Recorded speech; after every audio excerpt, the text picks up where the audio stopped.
Hello, and welcome to another Tune It Up tutorial. My name is RedSpark, and we will be using Poser in this tutorial. This is going to be a 3-part mini-series on creating a two-tone toon shader. Try saying that 5 times fast. In the first video, we will create the two-tone shader that gives a classic flat 2D look to your character or object. In part 2, we will cover the various options available in Poser to create outlines, and we will review how to create them and their pros and cons. In the final part, we will cover a special way of creating geometric outlines within Poser that was popularized by the Ruby cartoon series created by Rooster Teeth. The good news is that this outline method can work with other renderers as well. It's not Poser specific. So, with that in mind, let's get started. Now, as you can see, I've already loaded my scene into Poser and loaded a character that I'm going to create the toon shader material on. And that's my character Chip. Now, what mostly we're going to do is within the material room. However, let's get some of the basics of the scene set up so that we can get that clean and out of the way. First of all, I don't want this standard background ground that comes with Poser. Now, I'm using Poser 2014. You may be using an older version, or you might be using the same one. However, either way, all of the Poser versions have a ground in one form or another. So let's hide it. It's actually a prop. So if we go under Props, choose Ground, and uncheck Visible, it goes away. However, now we have this background color that's sitting here staring us in the face. I don't want that. I want something white. So let's go down and set the background color to white. I'm just going to jack all these sliders up so that they're 255 and say OK. Boom, we have a nice clean white scene, and we just focus on the material. One more change though. Lighting is very important for this shader. Right now, by default, I'm using the factory defaults that Poser comes with. The lighting comes with 4 lights, and I don't want that. So let's go up to Scripts, choose Utility, delete lights, and get rid of them. I'm just going to create a single light. It's going to be an infinite light. And I want it to be ray tracing rather than depth map. But other than that, I'm not going to change anything on the property side. Let's go to Parameters. And Position, I'm going to set this to -17 and set all the other ones to nothing. That gives us a very nice slight shadow all the way around the character's head. You don't see it as much at the top because right now we're viewing things in a 3-dimensional sense, but it'll become more obvious when we put the toon shader on. So, without too much ado, let's do one more step. Before we go in, we're going to alter the render settings. I want to switch the render settings, which by default, if you're using 2014, I believe this started in 2011. If you have Superfly on yours, Superfly is not going to work with the toon shader. It's meant for realistic renders, not for cutesy toon renders, so get rid of it. Let's switch to the preview renderer for now. And one thing about the preview renderer, make sure that your transparency display is set to actual instead of limiting it to only 90% of the transparency, because otherwise that'll give you a little bit of a film over the eyes, and I don't like that. So I'm just going to do that. There we go. We're done. Now we can go start working on the skin shader. Let's go to the material room and choose Chip's skin. I just used the eyedropper to pick his skin color. And so right now we're in the material for the skin. Now, the thing about a poser surface is it gives you two places for diffuse. It gives you diffuse color and alternate diffuse. Diffuse color is used in a three-dimensional sense. It gives you a three-dimensional look. However, if you place it on the diffuse, alternate diffuse, that will flatten everything out. So that's what we'll be operating with, is the alternate diffuse. To do that, we have to shut off the diffuse channel completely. So let's do that. We also should shut off the specular channel, because we'll be dealing with highlight. We won't have highlights actually at all with this, although you can add a highlight if you like, but you should probably connect it up to the alternate specular and use one of the specular values nodes, such as the gloss or the Phong or whatnot, and put it there instead. So let's disconnect this image map. I'm actually not going to use the image map at all. I'm going to get rid of that, although you could use the image map if you like.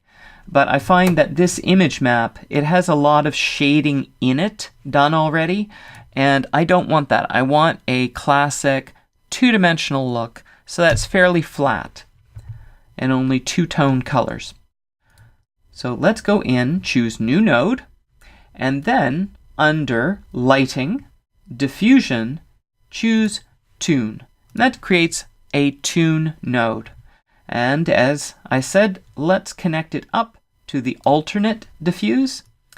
Right away, it gives us this. Now this still looks a little three-dimensional, and that's because what the Toon node does is it shades from the dark color that you can see here in the preview example to the light color that's here. It does that based on the spread value. The higher the spread value is, the more fine that banding will become.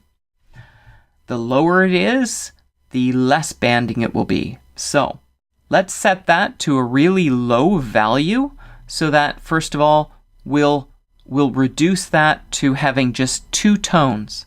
But we don't want it to set it to 0, because if we set it to 0 and look at it, let me also set the line width to nothing because we don't want that on at all right now. We'll deal with outlines later.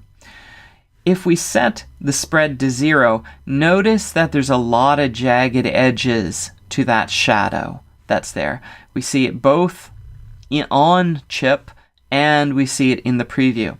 So we want a slightly higher than 0 value there. I found that 0.025 smooths out the line nicely enough that it still leaves it two-toned, but it just kind of anti-aliases the edge of the shadow. And it's not too bad on chip. Now, the colors that came with the Toon shader, oh my goodness, I need to learn to speak. The Toon shader, it's not so good. So let's set it to some values that are nicer. I Googled around for some anime or manga skin tones, and these are the values that I'm choosing. So let's just go in here. I have the hex values.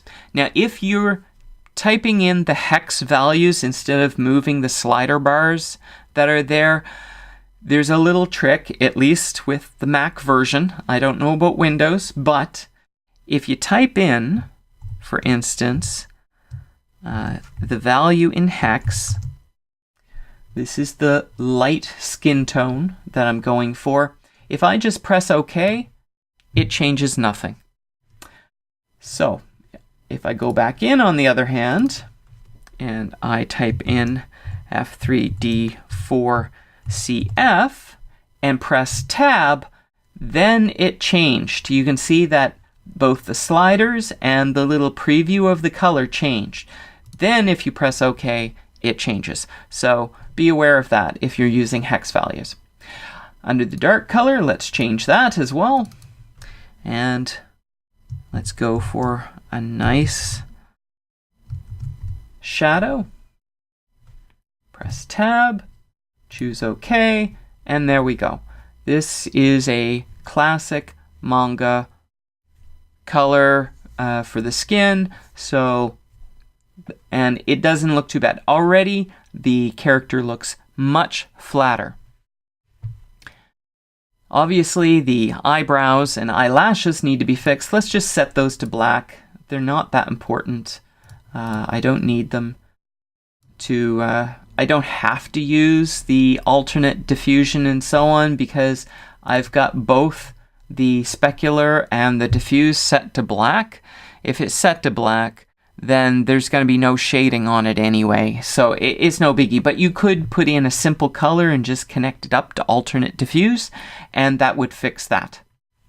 I'm going to do the same thing to the eyelashes. We're just going to set that to black. And there we go. If I return to the preview room, already he has a much nicer, flat look to him, and so on. Now, some of the things you may notice, though, is that there's a little bit of jagging with some of the shadow. Let's see if we can fix that a little bit. Under the lights, if you go under our light and its values, you notice that the preview shadow map size is set to 512. If we jack that up to a nice value of 4096, that smooths that shadow out. However, now we have a problem with our shadows, under the preview mode only, mind you, that the reflections, because the eye reflect on chip is a separate geometry from the eyes, and they're so close together, it's creating a shadow between them. Now, this may not happen on your scene, because you may have a different character, or you may have a different graphics card than what I have, and it is a function of the graphics card, so it may not happen with you depending on what you've got.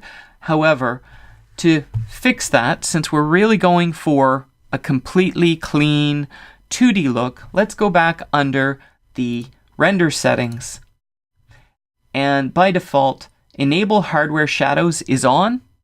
I'm just going to turn it off. You could also, if you do like the hardware shadows on, you could set the bias a lot higher, and that should clear it up as well. But I'm just taking it off because I really don't want the enable hardware shadows on. So let's choose that, and there. Completely clean. Now, the eyes is one more thing that needs to be set. We know that the eyes on chip here, well, that's the reflections, let's go to the eye, has to be a bitmap. You can't just set it as a single color and go. So, if you look in the preview window though, you see that there's some shading that's happening between that. That means because it's hooked up to the diffuse color, it's going to be affected by three-dimensional shadows, the lighting, and so on, in the sense of a normal way a three-dimensional image works, or a three-dimensional object works within Poser. So we need to move this down to the alternate diffuse to flatten it out. Let's again set the diffuse value to 0. We'll disconnect this. We also don't want the ambient color that's happening on him. And what we'll do is we'll switch this over to the alternate diffusion, and that'll just flatten it out. Now you can see there's no shadows being taken into account for the lighting within him like that, so that's done. You could actually set up a Toon Node that would take this image map. You would set the dark and the light colors to white for the light color and maybe a slightly gray shade for the dark color, and connect up then the image map to both the dark and the light, and then connect the Toon shader up to the alternate diffusion. But I often found, at least for chip, it didn't really do any good. So I'm sticking with just this, connecting the image map directly to the alternate diffusion. Let's do the same for the right eye. Right quick here. 0, 0, disconnect, disconnect, no ambient, and connect it to the alternate diffusion. Now he has completely a flat look. There's no shadows going to be taken into account. Nothing like that. You can even go in and change create special eye colors that don't shade at all within the texture. Because in this texture, we have actually some amount of shading. If we look, that it's a little darker up here than down below. And of course, there's shading all done within the eye to try and give it a more shadowed look, a smooth shaded look, which is great for 3D, but may not be what you're going for in 2D. So I do have a eye texture that I created for chip. So if I go under Browse here, and I go down to my Toon tutorial, and I choose Blue Eyes, now notice the difference between the two. This is completely flat, no shading whatsoever done to it. And that gives us more of the flat look that at least I'm going for. You may not like that. You can stick with the original eyes, but this is what I'm going for. Now, so basically it is just a flat two-tone shading that's there. There's hardly any shading whatsoever on the eyes. And it gives more of that classic anime look. Now, if we render this out, the preview render is very fast. Poof, it's done, and we have it. So the only thing left is the outline. We'll cover that in the next video.